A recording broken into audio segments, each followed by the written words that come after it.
Greetings, brave North Nevada Knights. Welcome to the MTSS walkthrough video. We're going to cover three parts of the MTSS process. The first part is we're going to look at the flow chart, going to show you how it's set up and how to navigate it. The second part, we're going to walk you through the first team meeting. We'll go over to the ALSUP and all the information you need to know there. And the third part is we are going to look at how to document in SOARS. All right, so let's get started. Let's take a look at the MTSS flowchart. Let's take a look at where we find the MTSS flowchart and your team's MTSS folder. If you go to Search and Drive, start typing in MTSS 20-21, and you should see the folder here. Hit Enter. And inside this folder, we have the MTSS materials. This is just the general folder. Everyone has this same information in your team folder as well. So let's start with Team 7. So we open up Team 7's folder, and they have their MTSS materials. In here,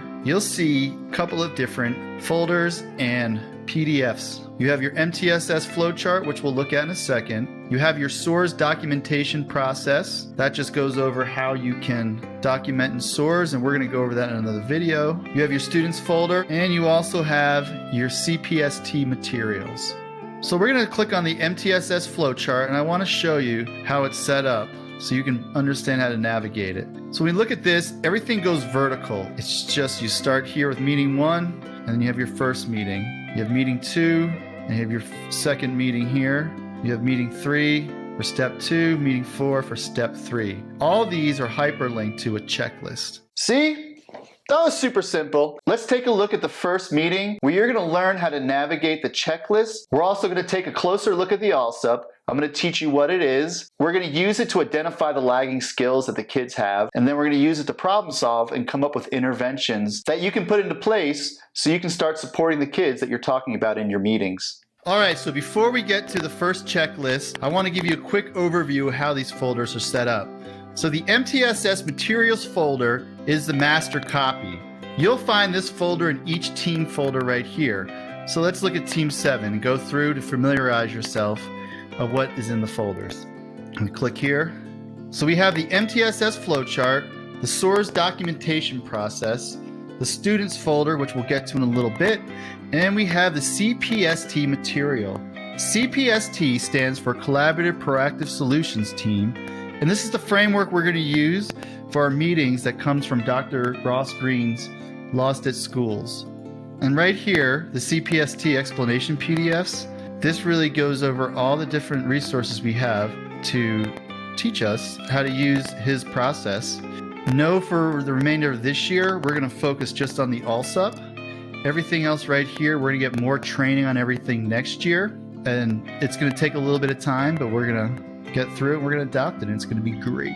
But yeah, for now, we would just want to focus on the ALSUP. And after I show you the first checklist, we're going to take a little deeper dive into what the ALSUP is. So let's go back into Team 7, and let's take a look at the first team meeting checklist. In meeting 1 and step 1A, these hyperlinks are both the same. Before we go through the checklist, I want to show you down here, there's a section for definitions and acronyms and abbreviations explained. And again, the team meeting, so your first team meeting is only going to be the teachers of that team. For example, if this is Team 7 meeting, you would have all the Team 7 teachers. You can always request that I come to the meeting to help explain everything and to do a more thorough walkthrough. That's fine. And then the Collaborative Proactive Solutions Team, CPST, includes the team players. So again, if it's Team 7, we have all Team 7 there. We might have me in there. You might have the alpha counselor. You'll have an admin member. Anybody who is associated with the kid that we're talking about. And this will usually be about the third meeting. The ALSUP is the assessment of lagging skills and unsolved problems. There's a hyperlinked document here that we'll look at in a little bit. And this behind the scenes just gives you an idea of what happens after your second meeting if your interventions are not successful, and just kind of gives you a heads up of what happens next. That being said, let's take a look. I tried to make this as simple as possible. So your initial team meeting conversation, again, is going to be, if this is Team 7, for example, just going to be the Team 7 team. You're going to bring the kid up. You're going to talk about behaviors that you've seen across numerous classes. Part of this process in this first team meeting is to identify, hey, are we seeing this in just one classroom? Because that looks a little bit different than if we're seeing behaviors and academic concerns across several classes. One thing to keep in mind is to reach out to the elective teacher to see if they have any input, if they can come to your meeting. If they can't come to your meeting, then just send them an email to let them know where they can find the information that you guys met and you recorded, so they're in the loop as well. During this initial team meeting, you're going to use the ALSUP, and we're going to take a look at that in a second. And this is really to have a guided conversation around identifying lagging skills and develop problems to be solved. And the problems to be solved become interventions. During that team meeting, we also want to make sure that we have someone send out an email to the parent and guardian to let them know. You also want to have a staff member reach out to the student to let them know what the plan is and what you're going to cover. When we see Plan B here, this is going to be developed more next year. But for now, all it is a teacher is going to reach out to the student and discuss what the team went over, get their input, and see if they agree to the interventions. And the next part is your documentation. So your whatever current Tier 1 universal supports you have in there, we want to document for at least 4 to 6 weeks. And we're going to do that in SOARS. And again, remember, if you need any support, just reach out.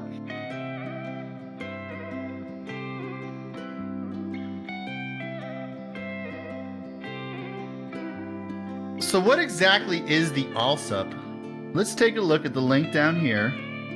As mentioned earlier, the ALSUP is from Dr. Ross Greene's book, Lost at School. It stands for the Assessment of Lagging Skills and Unsolved Problems. We're going to use it as a guide to identify the lagging skills that a kid has. His philosophy behind this is kids do well if they can. So really what we're trying to do is be objective as possible to really identify what is the lagging skill he, she, or they have. And we'll take a deeper look into that when we look at the form. Here they break it down into instructions for identifying lagging skills, instructions for identifying unsolved problems. A couple of key points to remember: they should contain no adult theories. So here he gives the example: difficulty writing the definitions to the spelling words in English because his parents were recently divorced. This last tag, because his parents were recently divorced, would be an adult theory. Really, the lagging skill and difficulty is difficulty writing the definitions to the spelling words in English. We want to make sure that we're not clumping them together. We're being more specific. So difficulty getting along with others, we can get more specific in that and saying difficulty getting along with Trevor on the school bus in the morning, because that's really the problem we're trying to solve, and that's what we're going to bring up and talk to the student about. We also want to be specific when we're completing the ALSUP. Here are some examples that you can use when writing the problems out, and we're going to look at the checklist that you're going to fill out, so this should all make a little more sense. So we went over the checklist, we gave you a brief overview of what the ALSUP is. Now let's actually take a look at it and how you can use it to guide your meeting. So the first thing, no matter what you do, we want to make a copy for each student before using for yourself. To do that, you just come over here, click make a copy. We'll put student example. So the first thing you're going to do is you're going to put the name. And this is going to be very important because you're going to document here. You're going to use this to come up with you're going to use this to identify the lagging skills for the student. And then you're going to use it to guide the rest of your meeting. And then you're going to use it also to fill in SOARS. But what's nice is this will be a living document that student services can see, that admin can see, and that everyone can see. The lagging skills inventory right here is broken down into the different skills. We have language communication skills, attention and working memory skills, emotional self-regulation skills, cognitive flexibility skills, social thinking skills. And all you really do is you just go down and you'll discuss each one real quick and see if they apply to the student. Let's just say you come over the first one here. For time's sake, we'll just click the first one. Difficulty understanding spoken directions. We will put a yes. You go through here, no. Then you come here. We're just going to click the first one in each category. So difficulty staying with tasks requiring sustained attention. Difficulty thinking rationally even when frustrated.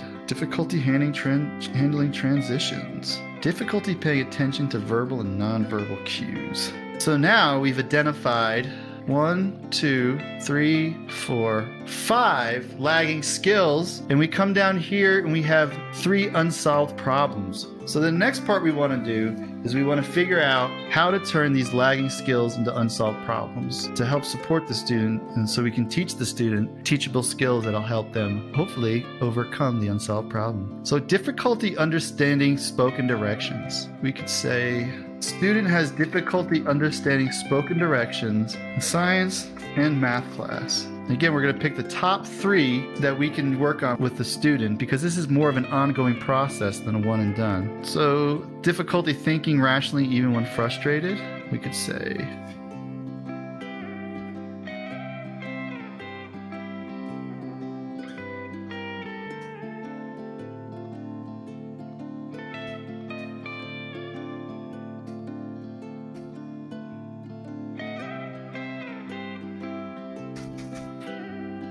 And then the third problem, difficulty paying attention to verbal and nonverbal social cues.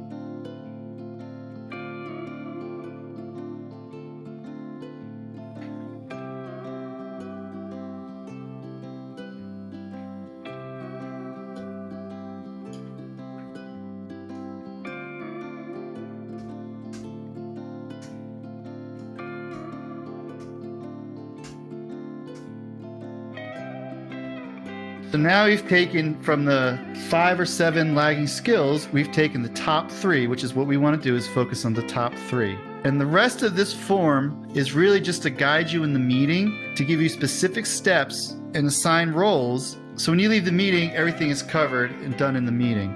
This next part here, the adult taking the lead on Plan B and guardian contact. Again, Plan B is going to be something we're going to go over next year in more depth. For right now, it's just assigning an adult to the person who's going to talk to the student, have a conversation and say, hey, we met as a team.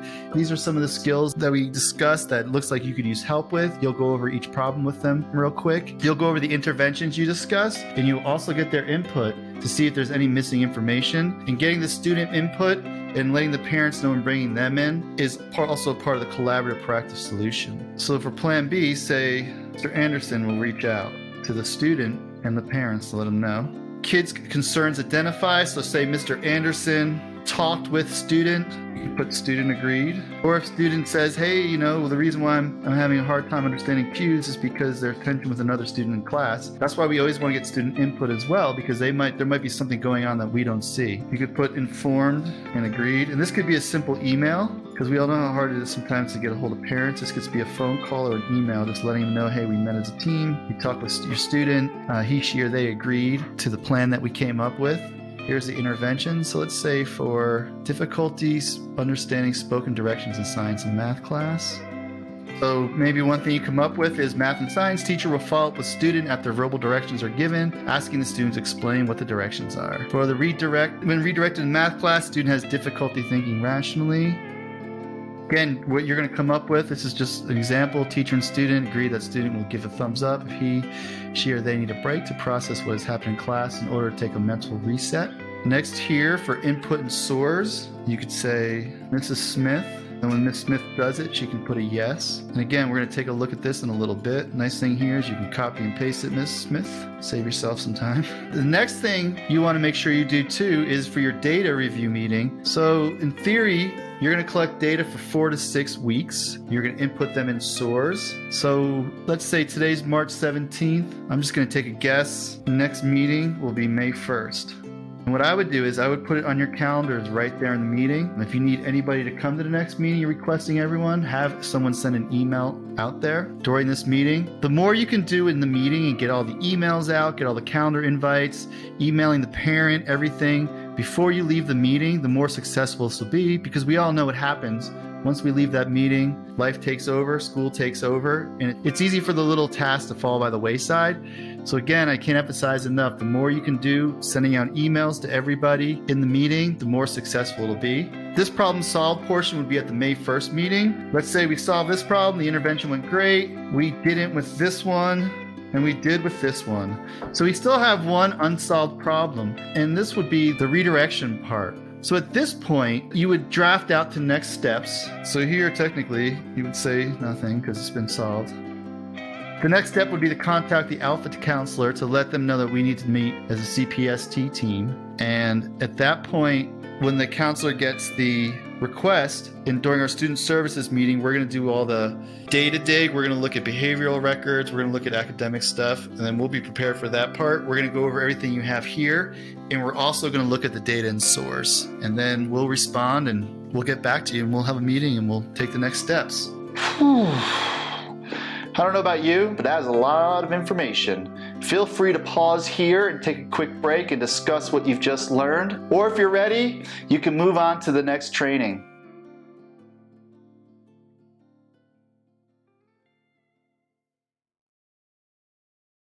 All right, in this next video, we're gonna go over SOARS. We're gonna talk about how to use it to document your progress monitoring. I'm also gonna cover some tasks that you can do before the meeting is over. So when you leave, you're all done with the meeting and you can really focus on the interventions that you're gonna provide for the student. The first thing I want you to know is that we have this SOARS documentation process slideshow in your MTSS folder that you can use as a quick access once you become familiar with how to do it. So the first thing you're going to do to find that is go to your MTSS 2021 folder, click on that, and that is located either in the MTS materials, and again this is just all the materials that you have in your team folder, and right here is where you find the SOARS documentation process. I think it's a good idea to know where this is, so after you watch this video and you understand how to transfer the information from the ALSUP into here, you can use it as a quick reference on how to do it. Let's go back and take a look at the ALSUP. So, let's say you're in your team meeting, you've given the kid's name, you've identified some lagging skills. You come all the way down here and you have the unsolved problems. So say, let's just copy and paste for time's sake that so-and-so has difficulty seeking attention in appropriate ways. Again, these are here to help guide you and help give you structured information and language. We're gonna do one goal for this person. And you come down here, we'll say, is going to talk to the student, and this as well. Brought the parents in, just put team, talk to them. Solution agreed upon to help with appropriate ways to seek attention. Again, I'm just making this up. Student will help the teacher explain information when applicable to receive healthy attention. So the next thing we want to do is after this is all filled out, put yes for SOARS. You can set your data review meeting. So let's just say my birthday, May 17th, because everyone wants to throw me a party, understand. That's going to be the next date, and then this problem solved, the next steps you're going to fill out the next meeting. So now we need to input this solution agreed upon, aka the intervention, into SOARS. So let's go over to here, go back to our login links, and remember it's not under S for SOARS, it's under Jeffco's SOARS over here. So click that link right there. You're gonna make sure we log in. If you're using a device and you get an error message, make sure you go to your Wi-Fi and for your personal device and you're logged on to Jeffco Instructional and not Jeffco Community. Just like we did with the classroom, you're gonna go to Student Need, Classroom Student Need Notes, Student Needs by Class or School. And again, here's our filing system. We have school and we have students. So right now this is on the school tab. We want to make sure it's on student. We want to make sure we have the right year, which is 2021. We want to make sure we have the right calendar, because remember if you're talking about a remote student, you're going to have to make sure it's on the RL for remote learning. You can test it on yourself and see. Don't worry about the grade as much. And you're just going to type in a last name of the student. So now the student's name has been blurred out for confidential purposes. I want to still show you how to do a new goal. So you'll come here, you hit new. We have the drop down menu for select need type. Now, the way this is set up is that these are the needs and the goals are housed under each need. So when we click student engagement, we're going to create a need under there. And on the left here, we have the focus area name. So we have this sheet to reference. The focus area is going to be social thinking. So social interpersonal skills. I'm going to hit save. We're going to do assign staff. So you just start typing it until it comes up. So when the name comes up, save. Technically this will say George. We're going to roll with that. We're going to add a goal. The area we want. So we have the start date, then we have focus area, And then for the goal, it's as simple as just coming here. Let's see. So here's kind of the bulk of the goal. And for the goal, we're going to create what's called a SMART goal. And you'll learn more about the finer details about that another time. So here's the bulk of the goal. Here we have student will help the teacher explain information when applicable to receive healthy attention. Teachers will track this and see if negative attention-seeking behavior becomes less than 50% of the time. So one way you can look at the percentage is you could say each school day is 20%, 5 times 20 is 100%. Are we seeing a decrease behavior to less than 50% of the time because we're giving the student a chance to get healthy attention by helping the teacher explain something? We come over here and we have the how often do we want to track data. So you can decide as a team, you can do bi-weekly, weekly, bi-weekly, you can do monthly. Maybe you set it for bi-weekly. In this case, we're meeting every 2 weeks. You're going to meet and track data and input it. Let's go over how we fill out the progress monitoring box and then how we progress monitor the goals. So we go to login links, and remember, if you're using a personal device and you have any issues, just make sure that your personal device Wi-Fi is set to Jeffco instructional. So we come over here to login links, we go to Jeffco SOARS, log in, go up to student need by class. We're going to make sure this is on student tab and not the school tab. Then we're going to put just their last name, hit get students, and then again we come over here, we have our engage goal already set. So for progress monitoring, we have monitoring frequency bi-weekly. So we're going to do it twice a month. Now we want to put, what does that look like? So here the teachers met and said teachers will use informal notes to track if student had a good day with no acting out the day he helped the teacher with instruction. They will then input those notes into SOARS. We'll hit save. Now let's take a look at how we do that. So you've got your informal notes. Now you're meeting as a team again. You're going to sit down and you're going to progress monitor. So you hit new progress results. Progress date 4/27. The result, you have a drop-down menu that has did he, she, or they make progress? Did they maintain progress so nothing changed, didn't get better or worse? Maybe they did not make progress, and maybe being in front of the classroom and helping the teacher with instruction gave them too much attention. We're finding out it's not working. Is the goal achieved? So after 4 to 6 weeks of data collection, are you like, hey, this worked, we're just gonna use this as a way to help with the behavior? Or was the goal not achieved and still will no longer be monitored? So let's say they made progress. Come over here.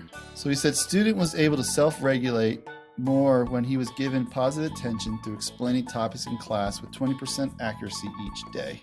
So made progress, boom, hit save. So now this shows that he made progress from the start of the goal to here. All right, so here we go. Let's see, say you meet again in 2 weeks, just so you can kind of start to see what this looks like. The new progress results. Student did not make progress. Save, and let's see. So basically each time you do this, it maps it out here. It makes a nice little plot graph. And what we're really looking for is to see, is the intervention working when you're tracking data over the 4 to 6 week period? You know, in some cases this might go up. And then we can say, hey, we figured out a way for students to receive positive attention. So we're just going to keep doing that. And that's sort of the intervention for that student. It might be flatline, like nothing changes, or it could show that it's tanking the whole time. And that'll have different next steps. But that's how you track progress using the progress monitoring tool here. And again, the nice thing about this is when the student goes to the next grade level at our school, teachers can open this up, student services, admin, and they can see what's been done with this student, what's working, what's not, and it gives them a jump start to better support the student and to help to teach the student some of those lagging skills they have.